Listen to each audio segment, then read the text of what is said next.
श्री स्वामी समर्थ. स्वागत आहे तुमचं माझ्या यूट्यूब चॅनलवरती. आजचा दिवस तुम्हाला खूप छान सुखाचा समाधानाचा जाऊ दे, हीच मी स्वामींच्या चरणी प्रार्थना करते आणि आजच्या या नवीन व्हिडिओला सुरुवात करते. आपल्या हिंदू धर्मग्रंथांमध्ये प्रत्येक गोष्टीसाठी काही नियम बनवलेले आहेत. या नियमांपैकी एक म्हणजे आंघोळीबद्दल सांगितलेल्या गोष्टी. घरामध्ये सुख समृद्धी टिकून राहावी यासाठी सामान्य माणसाने धर्मग्रंथाचे नियम पाळलेच पाहिजेत असं मानलं जातं. खरं तर अशा अनेक गोष्टी आपल्या शास्त्रात लिहिल्या आहेत, ज्याचे आपण शतकानुशतके पालन करत आलो आहोत. पण सगळ्याच नियमांची आपल्याला माहिती आहे असं नाही. त्यापैकी एक महत्त्वाचा नियम, ज्यामध्ये कधीही विवस्त्र आंघोळ करू नये. निर्वस्त्र होऊन किंवा विवस्त्र होऊन आंघोळ केल्याने, म्हणजे जे स्त्री व पुरुष पूर्ण निर्वस्त्र होऊन आंघोळ करतात, त्यांच्यासोबत काय घडते, त्यांना कोणत्या संकटांना सामोरे जावे लागते, हे तुम्ही प्लीज लक्षपूर्वक ऐका, नाहीतर आयुष्यभर पश्चाताप करत बसावे लागेल. याविषयीची संपूर्ण माहिती जाणून घ्यायची असेल तर व्हिडिओ स्किप न करता शेवटपर्यंत बघा. चॅनलवरती पहिल्यांदा आला असाल तर नक्कीच सबस्क्राईब करा आणि असेच नवनवीन माहितीपूर्ण व्हिडिओ बघण्यासाठी बेल आयकॉनलाही क्लिक करा. त्यामुळे जेव्हाही मी नवीन व्हिडिओ अपलोड करेल तेव्हा त्याचं नोटिफिकेशन सर्वात आधी तुम्हाला मिळेल आणि तुम्ही एक पण व्हिडिओ मिस करणार नाही.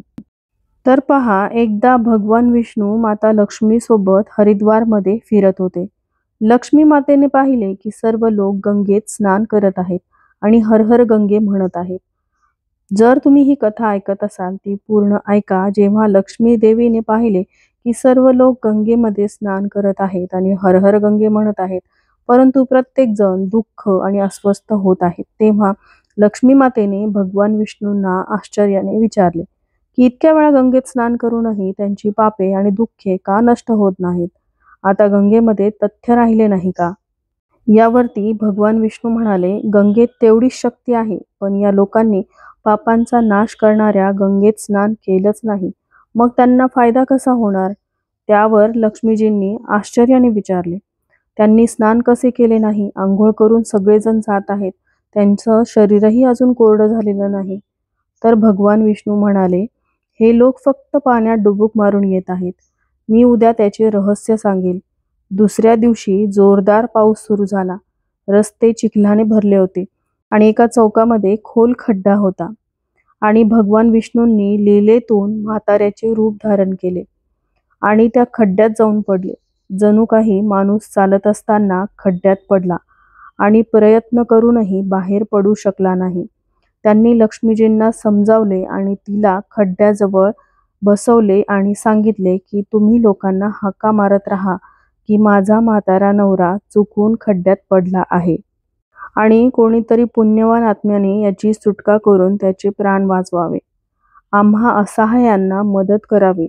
आणि भगवान विष्णूंनी हे देखील समजावून सांगितले की जेव्हा कोणी मला खड्ड्यातून बाहेर काढण्यास तयार असेल, तेव्हा फक्त असे सांगा की माझा पती पूर्णतः पुण्यवान आहे. जे पुण्यवान आहेत त्यांनीच त्यांना स्पर्श करा.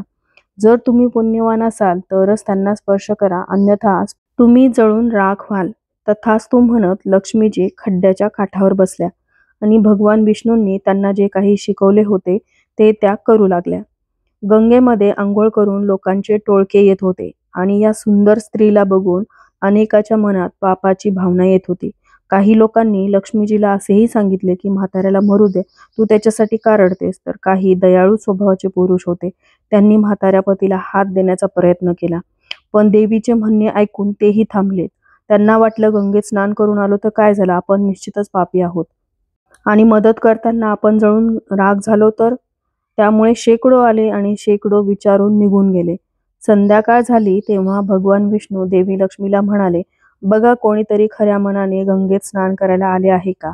त्यानंतर काही वेळाने एक तरुण हर हर गंगे म्हणत बाहेर आला. लक्ष्मीजींनी त्याला तेच सांगितले.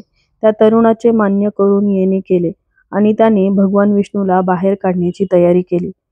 देवी लक्ष्मीने त्याला थांबवण्याचा प्रयत्न केला आणि म्हणाल्या, भाऊ, जर तू पूर्णपणे भाग्यवान पुण्यवान नसशील तर माझ्या पतीला स्पर्श करताच जळून जाशील. त्याच वेळी कोणतेही आढेवेढे न घेता तो लक्ष्मीजींना दृढ निश्चयाने म्हणाला, काही तू माझ्या पापरहित असण्याचा संशय का घेतेस? दिसत नाही का मी गंगेत स्नान करून आत्ताच परत आलो आहे? गंगेत उडी मारून कधीही पापे राहतात का? मी आत्ताच तुझ्या नवऱ्याला बाहेर काढतो. तरुणाने उडी मारून वृद्धाला वर उचलले. बाहेर येताच भगवान विष्णू आणि लक्ष्मीने त्याचे खरे रूप प्रकट करून त्या मुलाला दर्शन दिले आणि तो धन्य झाला. भगवान विष्णूंनी देवी लक्ष्मीला सांगितले, इतक्या लोकांपैकी फक्त यानेच गंगेत स्नान केले आहे. या दृष्टांतानुसार जी श्रद्धा ठेवतात, केवळ अभिमानापुरते गंगेत स्नान करतात, त्यांना खरे फळ मिळत नाही. पण याचा अर्थ असा नाही की गंगा स्नान व्यर्थ जाते. गंगा स्नानाचे पुण्य खूप आहे. यानंतर भगवान विष्णू माता लक्ष्मी यांना म्हणाले, आता मी तुम्हाला 12 गोष्टी सांगेन. स्नान करताना जो या 12 गोष्टी लक्षात ठेवतो तो कधीही दुःखी राहत नाही. त्याच्या घरामध्ये देवी लक्ष्मी वास करते आणि घरामध्ये अपार संपत्ती येते.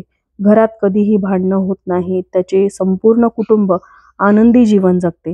तेव्हा देवी लक्ष्मी म्हणाली, हे देवा, या 12 गोष्टी मला सांगा. यानंतर भगवान विष्णू त्या गोष्टी सांगू लागतात आणि देवी लक्ष्मी खूप लक्षपूर्वक ऐकू लागते. तुम्ही सर्वांनी या 12 गोष्टी अतिशय काळजीपूर्वक ऐका. यानंतर भगवान विष्णू म्हणतात, प्रिये, तुला या 12 गोष्टी सांगितल्यानंतर मी तुला आणखी एक गोष्ट सांगेन की स्त्रिया कपडे काढून स्नान करतात हे योग्य आहे की नाही. ही बाब त्यांच्यासाठी खूप महत्त्वाची आहे. तर हे लक्ष्मी, हे काळजीपूर्वक ऐक. मग भगवान विष्णू सांगू लागतात. तर या 12 गोष्टीपैकी पहिली गोष्ट भगवान विष्णू म्हणाले, स्नान केल्याने शरीर निरोगी आणि मन प्रसन्न राहते. अंघोळीमुळे चेहऱ्याची चमक आणि शारीरिक आकर्षण वाढते. या दैनंदिन कर्मकांडात काही गोष्टी लक्षात ठेवल्या तर आध्यात्मिकपेक्षा जास्त फायदा मिळू शकतो. आंघोळ करताना या गोष्टी लक्षात ठेवाव्यात. एक, स्नान केल्यानंतर शुद्ध झाल्यावर आपण पूजा वगैरे सर्व कार्य करण्यास सक्षम होतो, म्हणून सकाळी स्नान करावे. त्यानंतरची दुसरी गोष्ट, स्नान केल्याने हे गुण प्राप्त होतात असे शास्त्रात सांगितले आहे. सौंदर्य, शुद्धता, आरोग्य, निरागसता आणि बुद्धिमत्ता. नंबर 3, ज्यांना संपत्ती आणि आरोग्य हवे आहे त्यांनी प्रत्येक ऋतूत आणि दररोज स्नान करावे. नंबर 4, सकाळी स्नान केल्याने पाप नष्ट होऊन पुण्य मिळते असे शास्त्रात सांगितले आहे. असे म्हणतात की सकाळी अंघोळ करणाऱ्याच्या अवतीभोवती नकारात्मक शक्ती फिरकत नाही, त्यामुळे सकाळी अंघोळ करण्याचा सल्ला दिला जातो. नंबर 5, आजारपणामध्ये अंघोळ डोक्यापासून खाली करावी. ओल्या कपड्याने अंग पुसून घेणे म्हणजे एक प्रकारची अंघोळ असंही म्हणतात. नंबर 6, सकाळी सूर्य येण्यापूर्वी अंघोळ करणे चांगले मानले जाते. नंबर 7, अंगावर तेल आणि मलमल लावून नदीत अंघोळ करण्यास मनाई आहे. त्याऐवजी नदीतून बाहेर पडून तीरावर शरीर स्वच्छ करणे आणि नंतर नदीमध्ये डुबकी मारण्याचा सल्ला दिला जातो. नंबर 8, घाटावरील पाणी ज्या ठिकाणी कपडे धुतले जातात ते अशुद्ध मानले जाते, त्यामुळे तिथून काही अंतरावरती स्नान करावे. नंबर 9, नदीत 11 किंवा 21 डुबके मारणे चांगले आहे असे म्हणतात. नंबर 10, पवित्र नद्यांमध्ये कपडे धुण्यास मनाई आहे. नदीत कोणत्याही प्रकारची घाण टाकू नये. नंबर 11, नळाच्या पाण्यापेक्षा झऱ्याचे पाणी चांगले. नदीचे पाणी झऱ्याच्या पाण्यापेक्षा चांगले. तीर्थक्षेत्र पाणी नदीच्या पाण्यापेक्षा चांगले असे गंगाजल तीर्थक्षेत्राच्या पाण्यापेक्षा चांगले मानले जाते. नंबर 12, गंगा माता म्हणते की स्नान करताना कोणालाही माझी आठवण येईल तिथे मी असते. यानंतर भगवान विष्णूजी म्हणाले, आता मी तुम्हाला त्या महिलांबद्दल सांगतो ज्या कपडे काढून आंघोळ करतात. आपल्या हिंदू धर्मग्रंथांमध्ये प्रत्येक गोष्टीसाठी काही नियम बनवलेले आहेत. यापैकीच एक नियम अंघोळी संबंधित आहे. सामान्य माणसाने शास्त्राचे नियम पाळलेच पाहिजेत असे मानले जाते. त्यामुळे त्याच्या घरामध्ये सुख समृद्धी राहते, सोबत अमाप संपत्ती येते, देवी लक्ष्मी प्रसन्न होते. वास्तविक अशा अनेक गोष्टी आपल्या धर्मग्रंथात लिहिल्या आहेत ज्याचे आपण शतकानुशतके पालन करत आलो आहोत, पण तरीही त्यांच्या कारणाची संपूर्ण माहिती आपल्याकडे नाही. अशा नियमांपैकी एक म्हणजे सतत आंघोळ करणे. तुम्ही अनेकदा घरातील वडीलधाऱ्यांचे म्हणणे ऐकले असेल की कधीही कपड्यांशिवाय म्हणजेच नग्न अवस्थेमध्ये आंघोळ करू नये. जर आपण पौराणिक कथांबद्दल बोललो तर नग्न स्नान करण्यास मनाई आहे. मनाई करण्याचे कारण म्हणजे भगवान श्रीकृष्णाच्या काळाशी संबंधित आहे. पौराणिक कथेनुसार एकदा गोपिका सरोवरात स्नान करत असताना त्या नग्न होत्या. तेव्हा बाळकृष्णाने गोपिकांचे सर्व वस्त्र लपवून ठेवली. त्यावेळी जेव्हा भगवान श्रीकृष्णांनी त्यांचे वस्त्र लपवले आणि गोपिका त्यांचे वस्त्र परत घेण्याची प्रार्थना करत होत्या, तेव्हा श्रीकृष्णांनी त्यांना समजावले की कपडे घातल्याशिवाय कुठेही स्नान करू नये. हे पाण्याची देवता वरूणचा अपमान होतोय, म्हणून तुम्हाला नग्न स्नान न करण्याचा सल्ला दिला जातो. अंघोळ करताना तुम्हाला असं वाटत असेल की बंद खोली तुम्हाला कोण पाहतं, तर हे अत्यंत चुकीचे आहे, कारण देव तुम्हाला सर्वत्र पाहतो. आणि जर तुम्ही नग्न अंघोळ करत असाल तर हे मुख्यतः जलदेवता वरुणचा अपमान करण्यासारखे आहे. नग्न अंघोळ केल्याने तुम्ही पाप करू शकता आणि आर्थिक आणि शारीरिक नुकसान करून घेता. तुम्ही नग्न विवस्त्र अंघोळ केल्यास नकारात्मक ऊर्जा तुमच्या शरीरात प्रवेश करते आणि तुमची मानसिकता नकारात्मक होऊ शकते. म्हणूनच अंघोळ करताना किमान एक कपडा घालण्याचा सल्ला नेहमी दिला जातो. त्यामुळे कपड्यांशिवाय अंघोळ करू नये, तरच ते तुमच्यासाठी चांगले होईल. नग्न अंघोळ केल्याने शरीरातून नकारात्मक ऊर्जा बाहेर पडते आणि त्याचा तुमच्या मनावर तसेच शरीरावर परिणाम होतो. गरुड पुराणानुसार जेव्हा तुम्ही स्नान करता तेव्हा तुमच्या अवतीभोवती तुमचे मृत पूर्वज असतात आणि असे नग्न स्नान केल्याने स्त्रीने किंवा पुरुषाने पितरांची तृप्ती होत नाही आणि यामुळे घरात पितृदोष येऊ शकतो. नग्न अंघोळ केल्याने पूर्वजांना राग येतो, ज्यामुळे व्यक्तीचे सामर्थ्य संपते आणि आनंद नष्ट होतो. त्यामुळे कधीही नग्न होऊन स्नान करू नये. पुराणानुसार अंघोळीचे पाणी पितरांना जाते आणि नग्न अंघोळ करणे म्हणजे वडिलांसमोर कपड्यांशिवाय स्नान करणे असे मानले जाते. शास्त्रात अशी श्रद्धा आहे की जर कोणी नग्न अवस्थेत स्नान केले तर देवी लक्ष्मी त्याच्यावरती नाराज होऊ शकते. त्यामुळे तुमच्या कुंडलीत आर्थिक नुकसान होण्याची शक्यता असते आणि तुमच्या आर्थिक परिस्थितीत देखील बिघाड होऊ शकतो. या कारणामुळे तुम्हाला नग्न स्नान न करण्याचा सल्ला देण्यात आला आहे आणि शास्त्रामध्ये देखील हे निषिद्ध आहे. अंघोळीच्या संबंधित आपल्या सवयी सतत बदलत असतात.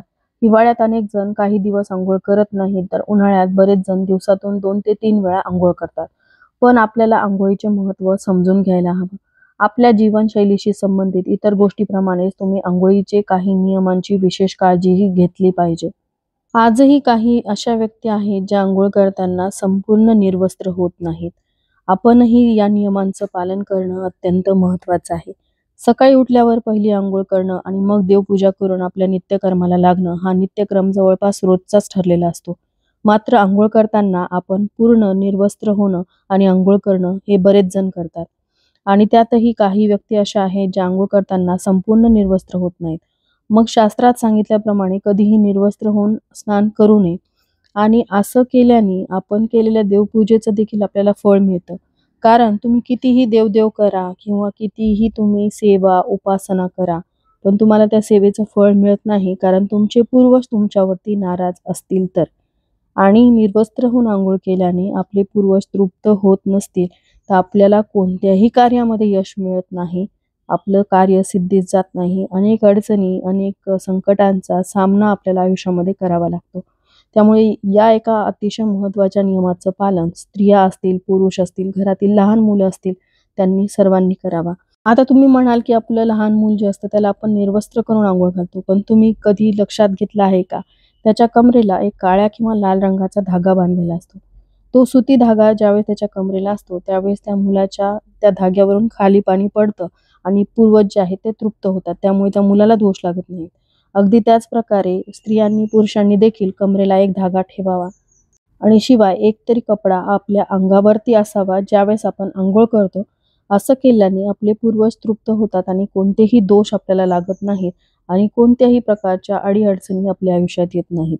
अतिशय छोटीशी पण महत्त्वपूर्ण अशी माहिती मी आज या व्हिडिओमध्ये तुमच्यासोबत शेअर केलेली आहे आणि याबरोबरच आजचा हा व्हिडिओ मी इथंच एंड करते. व्हिडिओ आवडला असेल, थोडा जरी हेल्पफुल वाटला असेल तर व्हिडिओला लाईक, शेअर आणि सबस्क्राईब करायला विसरू नका. भेटूयात अशाच एका नवीन व्हिडिओसोबत. तोपर्यंत सर्वांना श्री स्वामी समर्थ.